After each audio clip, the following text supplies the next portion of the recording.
Subsidy ശരിക്കും കസ്റ്റമേഴ്സിനെ help ചെയ്യുന്നുണ്ടോ, അതല്ല കൺഫ്യൂഷൻ ഉണ്ടാക്കുന്നുണ്ടോ? അതായത് പല സമയത്ത് നമ്മൾ പലതും കേൾക്കുന്നുണ്ട്, സബ്സിഡി ഇപ്പം നിൽക്കും, സബ്സിഡി കൂട്ടുന്നുണ്ട്, കുറയ്ക്കുന്നുണ്ട് എന്ന് പറഞ്ഞിട്ട് ഇങ്ങനെ പല പല വാർത്തകളും കാണാൻ പറ്റുന്നുണ്ടായിരുന്നു. അപ്പോൾ അത് ശരിക്കും കസ്റ്റമേഴ്സിനെ ഹെൽപ്പ് ചെയ്യുന്നുണ്ടോ കറന്റ്?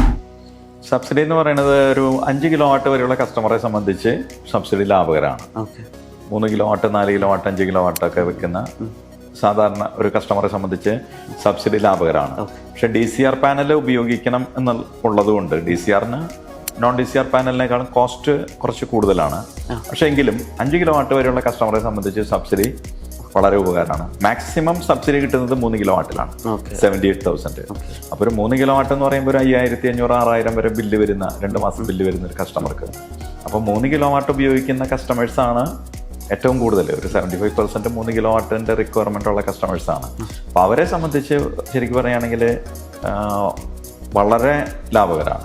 വളരെ ചുരുങ്ങിയ ഒരു അപ്രോക്സിമേറ്റ് പറയുകയാണെങ്കിൽ ഒരു 1,20,000, 1,25,000 രൂപ മുടക്കുകയാണെങ്കിൽ ലൈഫ് ലോങ് എനർജി ഫ്രീ എന്നുള്ളൊരു കൺസെപ്റ്റിലേക്ക് എത്താൻ പറ്റും.